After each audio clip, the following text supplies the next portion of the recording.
नमस्ते, Vande Mataram. Revolution India channel पर आप सबका हार्दिक स्वागत, अभिनंदन। दर्शकों, जैसे कि हर बार मैं एक वायदा करता हूं, किसी ना किसी ऐसी ख़ास शख्स से मुलाकात कराऊंगा और आज के हमारे खास मेहमान मास्टर ऋषिकांत जी हैं। मास्टर जी, रिवॉल्यूशन इंडिया चैनल पर आपका स्वागत, अभिनंदन। Thank you. दर्शकों, होली का पावन पर्व है। पूरे भारतवर्ष में होली के त्यौहार की खुशियाँ मनाई जा रही हैं। सभी देशवासियों, प्रदेशवासियों को रिवॉल्यूशन इंडिया परिवार की तरफ से होली के पावन पर्व की ढेरों शुभकामनाएं। 2024 आम लोकसभा चुनाव का आगाज़ हो चुका है। पूरे देश भर में आचार संहिता लग चुकी है। हर प्रत्याशी अपनी दावेदारी मजबूती से पेश कर रहा है। कोई लोकसभा से अपनी उम्मीदवारी व्यक्त करता है कि मैं इस लोकसभा में संभावित उम्मीदवार हो सकता हूं। जितना हमें सूचना मिली है, जिस प्रकार से सूत्रों से सूचना मिल पा रही है, सोनीपत लोकसभा से भारतीय जनता पार्टी के संभावित उम्मीदवार के तौर पर मास्टर ऋषिकांत जी को देखा जा रहा है। मास्टर जी, सबसे पहले हम जानना चाहते हैं आपकी जीवन जो यात्रा है, जो आपकी किस प्रकार से आप ग्रामीण परिवेश से निकल के और क्या आपने शिक्षा दीक्षा ली और किस प्रकार से किस व्यवसाय में आप रहे और कैसे समाज को अपना योगदान दिया। जी ऋषिकांत जी। पांचाल जी, मैं एक साधारण शिक्षक के घर में पैदा हुआ हूँ और स्वयं भी शिक्षक के रूप में सेवानिवृत्त हुआ हूँ।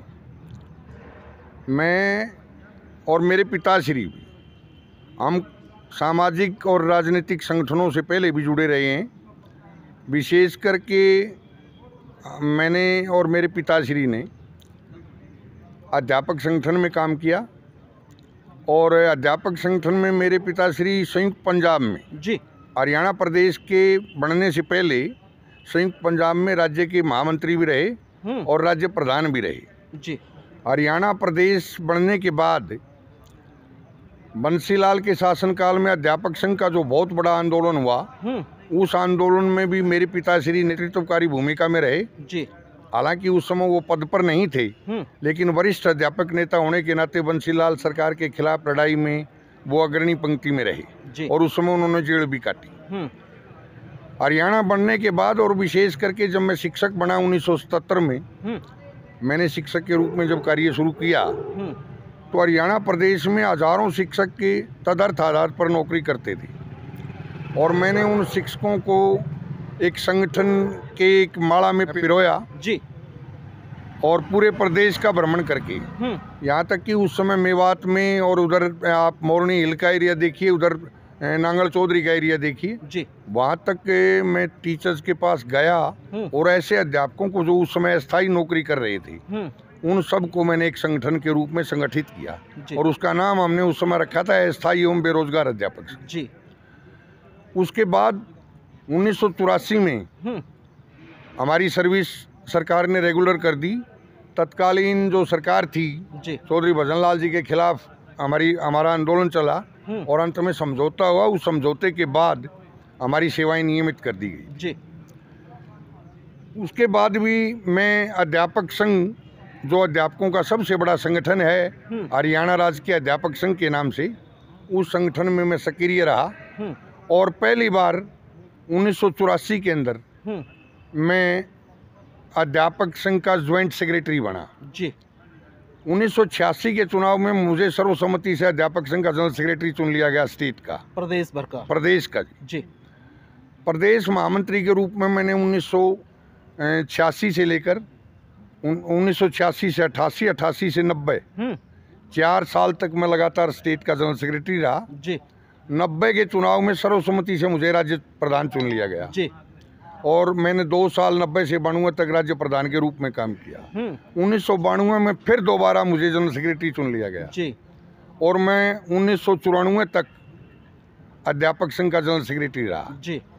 उसके बाद मैं संगठन की एक्टिविटीज से अलग होकर के जी मैंने सामाजिक कार्य शुरू कर दिया जी और अपने क्षेत्र में, हमारा जो मूल गांव है मेरा जी, उस गांव की जो खाप है वो सतरावड़ खाप के नाम से प्रसिद्ध है जी और मैंने खाप पंचायतों के अंदर हिस्सा लेना शुरू किया जी। उन पंचायतों के अंदर बहुत सारे ऐसे सामाजिक मामले निपटाए जो अदालतों में बहुत लंबे समय तक नहीं निपट पाते जी और मैं आज भी इस बात का पक्षधर हूँ कि कुछ सामाजिक मुद्दे जो हैं वो खाप पंचायतों के अंदर सुलझाए जा सकते हैं। क्या बात है, बहुत उम्दा। जो न्यायालय की प्रक्रिया है वो काफ़ी लंबी प्रक्रिया होती है और उसमें कई बार न्याय भी नहीं मिल पाता जी, लेकिन खाप पंचायतों के अंदर न्याय होता है जी। थोड़ी सी दिक्कत है, खाप पंचायतों में लोग अब राजनीति करने लगे जी, और पर्टिकुलर मतलब ये प्रभाव हो गया है जाति विशेष का जी, जिस कारण जो है खाप पंचायतें अब न्याय नहीं कर रही हैं, पक्षकार बनकर के पंचायतों में जाने लगी जी। उसके बाद मैंने काफ़ी लंबे समय तक सामाजिक कार्य करने के बाद आज से 6 साल पहले जी मैं भारतीय जनता पार्टी का साधारण कार्यकर्ता के रूप में मैंने सदस्यता ग्रहण की जी, और विधिवत तौर पर 2019 के चुनाव में मुख्यमंत्री मनोहर लाल जी ने मुझे विधिवत तौर पर भारतीय जनता पार्टी में शामिल कराया नारनौंद की जनसभा में। क्या बात है। और उसके बाद से अब मैं लगातार भारतीय जनता पार्टी में भी कार्य कर रहा हूँ एक साधारण कार्यकर्ता की हैसियत से जी। बीच में जब मैंने सामाजिक कार्य शुरू किया तो हमारी एक संस्था है रामराय में जी, जिला जींद में ही है वो, उसका विधानसभा क्षेत्र जुलाना पड़ता है जी। उस संस्कृत महाविद्यालय के हमारे जो उस समय प्रधान थे शास्त्री फूल कुमार जी जी, उनके मार्गदर्शन में उनके आग्रह पर मैंने वहाँ काम करना शुरू किया और मुझे 2015 से ही जी मैं लगातार उससे संस्था की प्रबंध समिति के प्रधान के रूप में कार्यरत हूँ। जी, जी, और हमारी वो जो संस्था है वो 1969 से जी, 1969 से जी, मैं ये समझता हूँ कि इतनी लंबे समय से बिना राजाश्रय के कोई संस्था अगर चल रही है और जो संस्कृति और संस्कृत की सेवा कर रही है मैं ये दावे के साथ कह सकता हूँ कि उससे बढ़िया कोई संस्था हरियाणा के अंदर नहीं है। जी। लगातार 15 सालों तक हमारी संस्था का एकेडमिक रिकॉर्ड कुरुक्षेत्र विश्वविद्यालय के परीक्षा परिणामों में एकेडमिक रिकॉर्ड उच्च स्तर का रहा है। क्या बात। हमने लगातार कुरुक्षेत्र यूनिवर्सिटी को टॉप किया है जी।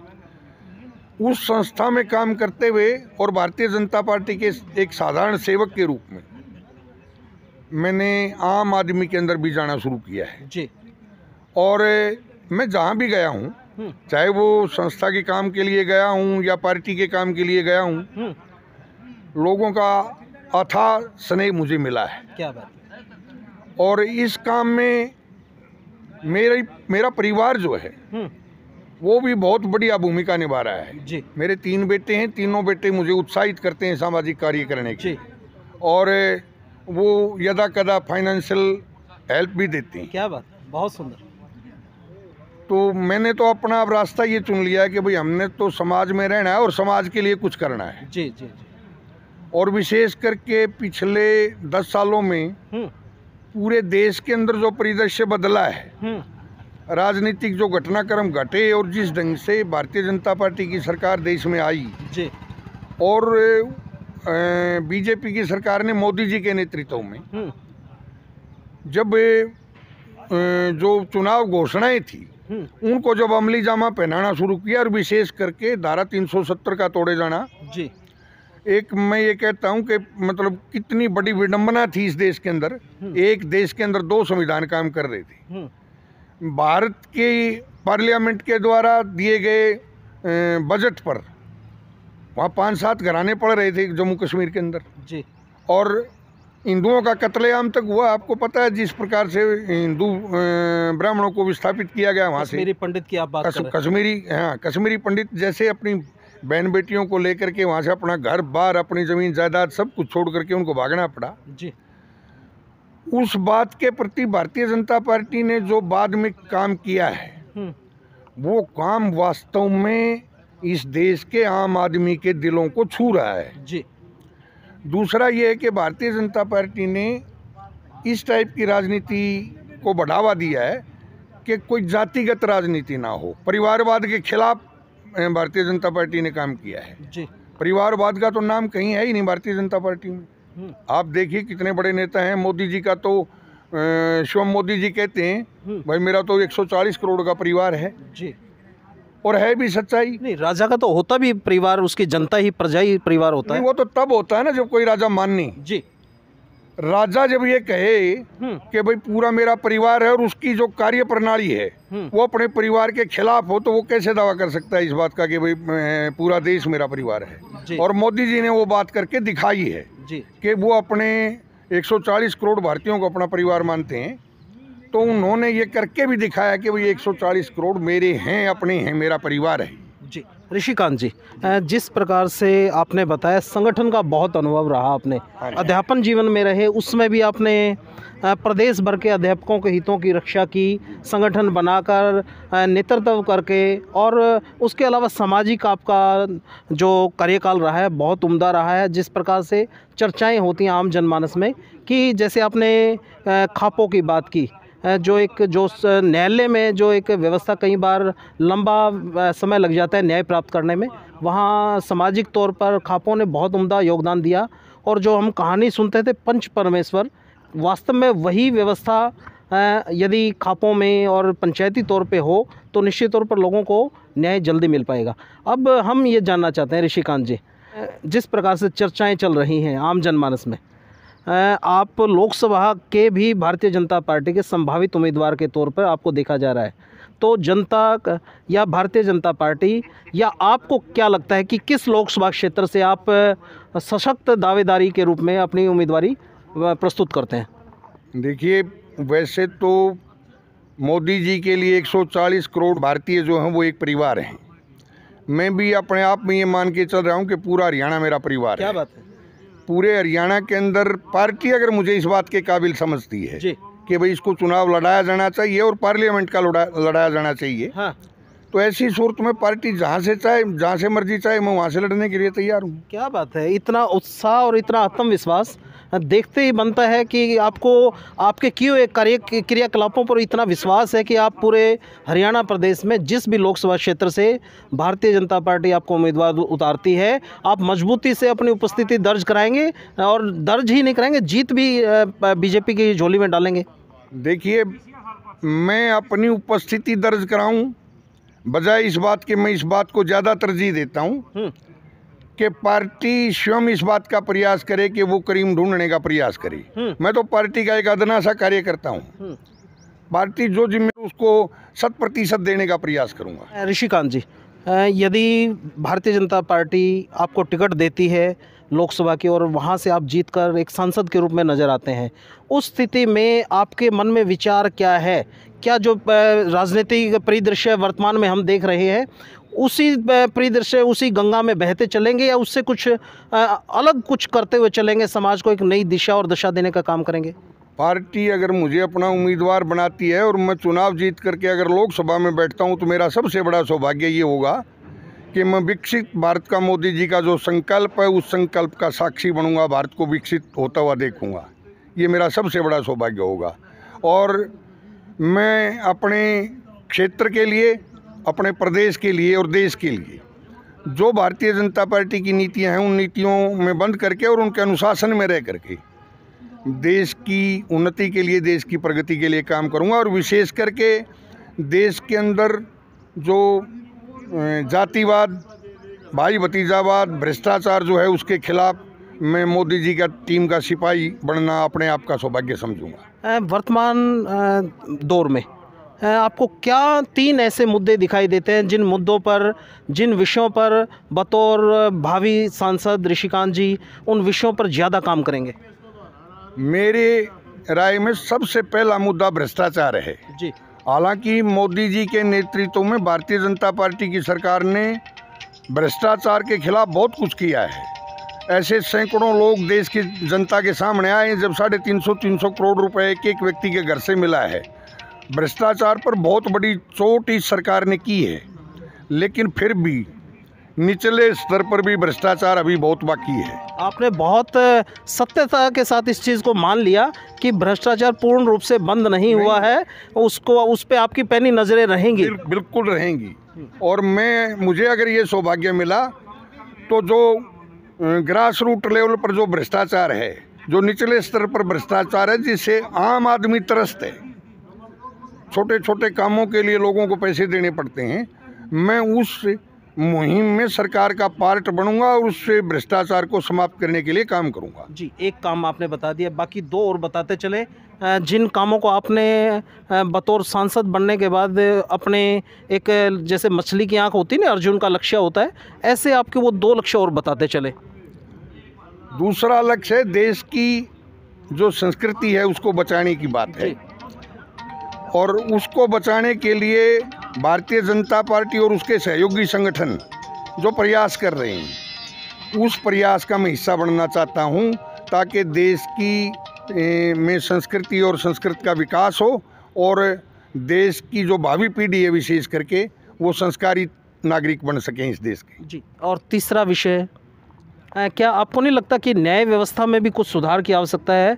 लोग न्याय के लिए दर दर भटकते हैं, लंबा इंतज़ार करते हैं। इस विषय पर भी कुछ चिंतन मनन मंथन किया जा सकता है, और जब बतौर सांसद लोकसभा में आप बैठेंगे, कुछ इस विषय पर भी, न्याय व्यवस्था पर भी कुछ सुधार की आवश्यकता पे ध्यान दिया जाएगा? देखिए, भारत के अंदर देश की आज़ादी के बाद से आज तक न्यायपालिका ने मजबूत तरीके से भारतीय लोकतंत्र की रक्षा की है जी, लेकिन फिर भी जो न्याय देने के कार्य में जो देरी हो रही है उसके पीछे कुछ मतलब मैं ये कहूँगा कि जेन्युइन कारण हैं जी। उन कारणों को दूर करने का प्रयास किया जाना चाहिए। अदालतों का विस्तार करना जी, न्यायिक प्रक्रिया में और ज़्यादा लोग जुड़ें जी, और ताकि जो केसेस का जो बोझ है न्यायपालिका के ऊपर उसका ठीक ढंग से बंटवारा हो सके और लोगों को अपेक्षाकृत देरी के जल्दी न्याय मिल पाए। क्या बात है, बहुत आपने उम्दा तीनों बिंदु रखे। जाते जाते जनता से आप क्या अपील करना चाहेंगे? पार्टी हाईकमान से क्या अपील करना चाहेंगे? क्योंकि हर स्वतंत्र भारत में हम मौजूद हैं, हर व्यक्ति का एक राइट है अपने हक की मांग करना, और आपकी क्यों आप एक सशक्त उम्मीदवार के तौर पर नज़र आते हैं भारतीय जनता पार्टी में? मैं भारतीय जनता पार्टी की राष्ट्रीय हाईकमान से, राष्ट्रीय नेतृत्व से, विशेष करके नड्डा जी, अमित शाह जी और नरेंद्र मोदी जी, मैं उनसे ये आग्रह करना चाहता हूं कि मैं बेशक मतलब टिकट की इच्छा रखता हूं, लेकिन अगर उनके मापदंड पर मैं खरा नहीं हूं तो वो योग्यतम उम्मीदवार को लेकर के आएँ, ताकि हम जनता के बीच में पार्टी की पॉलिसीज़ को लेकर के और एक स्वच्छ चेहरे के लिए हम वोट मांग सकें जनता से और मोदी जी के 400 पार के नारे को साकार कर सकें। चलिए ऋषिकांत जी, आपने अपना कीमती समय दिया, उसके लिए आपका हृदय से बहुत बहुत आभार। और मैं दर्शकों को इसी सोच और इसी विचार के साथ छोड़े चलता हूँ। निश्चित तौर पर party high command Bharatiya Janata party और पार्टी संगठन को निश्चित तौर पर ऐसे जुझारू आम कार्यकर्ता जो वास्तव में जिनका वर्षों का जिनका अनुभव संगठन का है, सामाजिक सरोकार से जुड़े समाज सेवा का है, और जिनका भविष्य की जो रणनीति आपने इस इंटरव्यू के दौरान उनके जो मिशन के बारे में आपने जाना, निश्चित तौर पर समाज को, देश को अगर नई दिशा और दशा देनी है, इस प्रकार के उम्मीदवारों को राजनीति के क्षेत्र में निश्चित तौर पर आना चाहिए। और आम जनमानस को ऐसे वो पार्टीबाजी और पार्टी के को दरकिनार करते हुए अच्छे उम्मीदवार को अपने मत का प्रयोग करते हुए उसको जिताने का काम करना चाहिए। देखते रहिए रिवॉल्यूशन इंडिया। फिर किसी अन्य दिन किसी खास शख्स से मुलाकात कराऊंगा।